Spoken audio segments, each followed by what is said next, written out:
Today we're talking about PCOS. PCOS stands for polycystic ovarian syndrome. Sounds scary, doesn't it?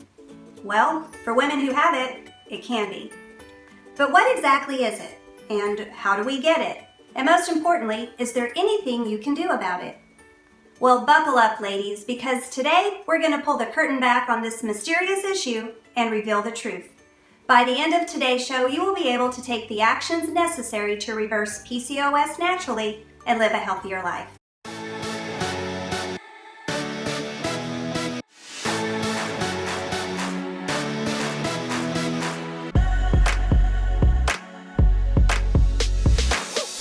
Today we're joined by women's health expert and natural hormone guru, Jackie Harvey. Jackie Harvey is the publisher of naturalhormoneguru.com, which is a culmination of her dream and vision to see women everywhere experience overall health through natural hormone balance.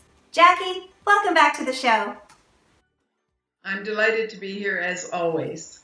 So Jackie, I have this friend who's in her late 20s, and she and her husband are wanting to have kids, but she's recently been told that she has PCOS and that her periods have been irregular all the way back to her teens and high school. Talk a little bit about what is PCOS. Well, PCOS stands for polycystic ovarian syndrome. So basically what happens is in the monthly cycle, the ovary tries to pop an egg. And in doing so, it doesn't pop an egg. Instead, it produces a cyst. And at the same time, when an egg pops, progesterone is supposed to be produced. So that means that cycle, the egg doesn't pop and progesterone is not produced, but it's left with a cyst on the outside of the ovary. That continues cycle after cycle. Now, the ovaries alternate sides, so sometimes it's just one ovary that's cysty, but most often it's both ovaries. So the egg doesn't pop, produces a cyst, egg doesn't pop, produces a cyst. So we have very cysty ovaries on the outside. The problem with that is a number of things. Number one, progesterone's not produced, so that's creating estrogen dominance. Usually this is found in women that are, say, in their 20s up to their 30s. 20 to 30s is the age group. It was thought that some teenagers would have this when they didn't have regular monthly cycles. But usually that's not it. It takes a young girl anywhere up to age 18 or even as old as 20 to have their menstrual cycle settle in and settle down and become regular. So we don't look at PCOS so much at teenagers, but it definitely happens for women in their 20s and 30s. It's the number one reason why women suffer from infertility issues through those age groups. Now, I think that the most important factor for PCOS is going to be that it is directly associated with things like insulin resistance. You're going to see signs and symptoms that reveal PCOS in that women will have lots of acne.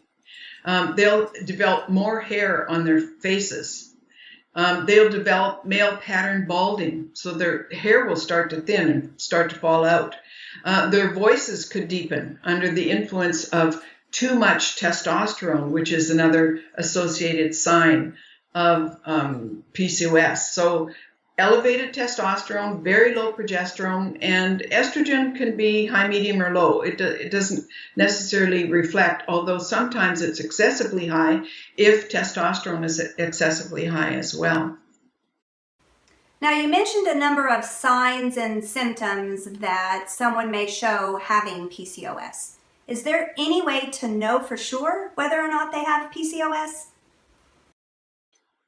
Well, we use saliva testing to evaluate hormone levels, and so a saliva test will evaluate the estrogen level and the progesterone level, also the testosterone level, and we can see, as a rule, if testosterone is elevated, the lab will usually suggest, PCOS could be something to be considered here.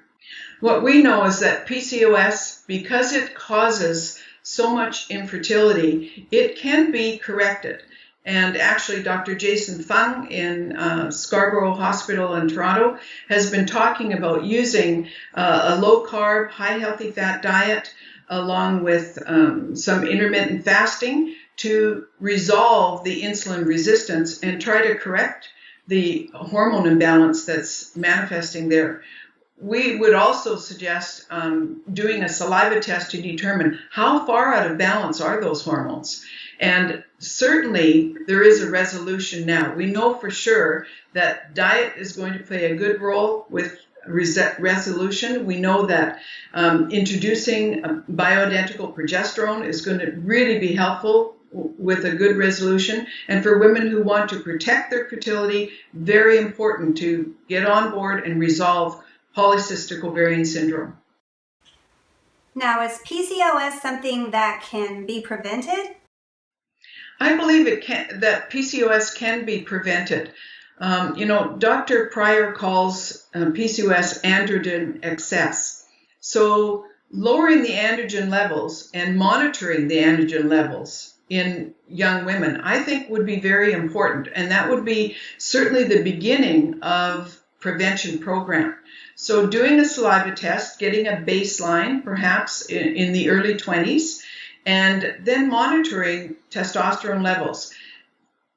If a woman were to eat a low-carb, high healthy fat diet right out of the chute, she wouldn't develop insulin resistance because carbs cause an excess of carbs cause our body to have to output too much insulin, and too much circulating insulin, we know, causes an elevation in testosterone. So keeping the testosterone in a moderate area, making sure that women are ovulating regularly, producing a good amount of progesterone, and making sure that their estrogen levels stay within the optimal range for their age and stage.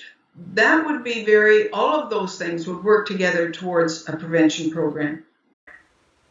So if someone is showing symptoms of PCOS or a saliva test has revealed it, is there anything that can be done to correct this situation? If I had a daughter who had done a saliva test, showed that she was developing or that they were concerned about cystic ovaries, number one, I would change her diet. Get her on a low-carb, high-healthy fat diet.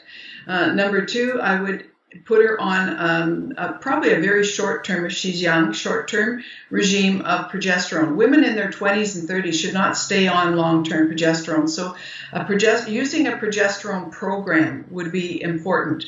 I would want her to make sure that her estrogen stayed in a good place and that her adrenal glands were functioning at a good level, because often stress can play a huge role in diminishing progesterone levels, for one, because the adrenal glands reach up and grab progesterone. They do what's called a progesterone steal.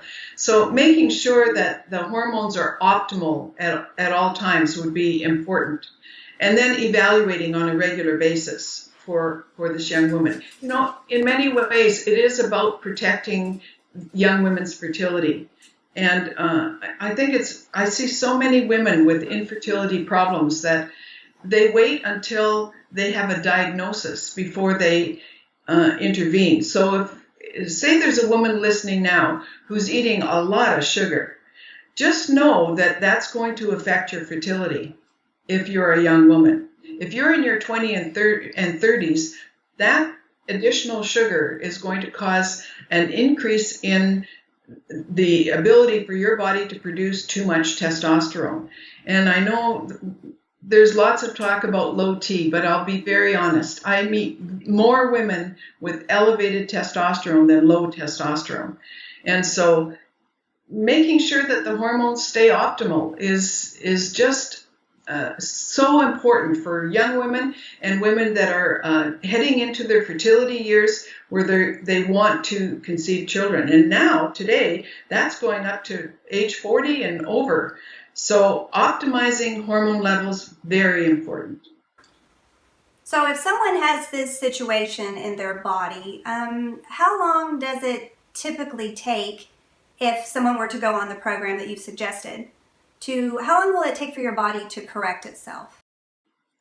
Well, I have two situations that I can identify that are very recent. Both sent me pictures of their babies, which is delightful. Deanna and I tear up a lot over all of this, but the one couple, both him and her, were overweight.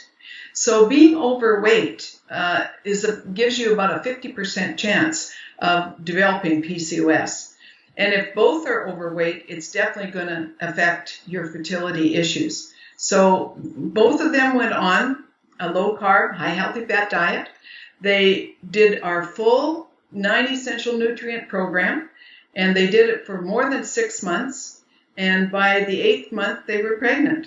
And I mean, that's marvelous. That's marvelous. Their main symptoms were gone. They had lost a lot of weight. Their testosterone had gone into the normal place. So with men, their testosterone drops into the basement.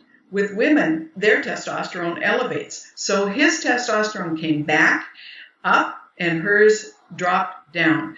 Their sex drive increased. They, so many good things happened that promoted their ability to conceive. And so, I mean, it's marvelous. The second example I'll give, they conceived within 6 months. So we know that a 6-month time frame is good enough to reestablish and rebalance hormone levels on the 9 essential program that we have developed. PCOS, we now know, can be turned around. You have to understand and have a diagnosis first, of course, but the lab that we use for saliva testing will provide that information, at least query it, and that gives us a clue. A lot of women don't know that they have PCOS. Some women actually think that if you're not having a regular menstrual cycle, that it's normal. But every woman should be having a regular menstrual cycle, especially if she looks towards the future of having children, because in order to be fertile, you have to be producing the right amount of hormones on a monthly basis. So making sure that that's happening is very, very important. So you mentioned Dr. Pryor spoke about androgen excess. What is androgen excess? Well, androgens are male hormones predominantly, although women have androgen hormones as well. For women, they're produced in our ovaries and in our adrenal glands. And, both the ovaries and the adrenals contribute equally to testosterone production in women. The problem becomes excessive testosterone. Now, that's produced under the influence of too much circulating insulin, listen to this, in our belly fat. So women who are increasing in girth, men too, by the way, but women who increase in girth are producing that we call that fat deposition by cortisol. So stress plays the role with that, but it also means that our body has the capability in that body fat around our middle of producing too much insulin. And so when we overconsume carbs, it can produce excessive testosterone for us. Now with men, on the other hand, their belly fat is going to cause too much estrogen to be produced because too much of their testosterone is converting to estrogen. Both of these factors for both men and women will influence fertility dramatically. And so androgens play a huge role. Androgen hormones can cause women to not be able to conceive when they're in excess. And so monitoring the androgen hormones becomes just as important as monitoring estrogen and progesterone levels. And I don't know that women realize that. So in our bodies, where does progesterone come from? All right. In women, progesterone is made in the ovaries. When an ovary pops an egg, or when a woman ovulates, she produces progesterone. When she doesn't ovulate, she doesn't produce progesterone. The adrenal glands are sort of the auxiliary system that was devised to produce progesterone. And the problem there is that women are under lots of stress, and so our adrenals are, for the most part, overworked. Men produce their progesterone exclusively in their adrenal glands, because they don't have ovaries.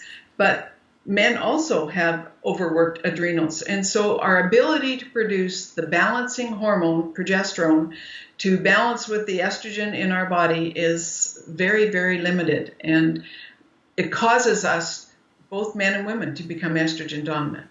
Well, thank you, Jackie. Well, there you have it. Everything you needed to know about PCOS, and most importantly, how to reverse it naturally. So if you or someone you love is looking to take charge of your hormone health in a natural way, you're in the right place. Unfortunately, PCOS isn't going to correct itself. So let's do something about it.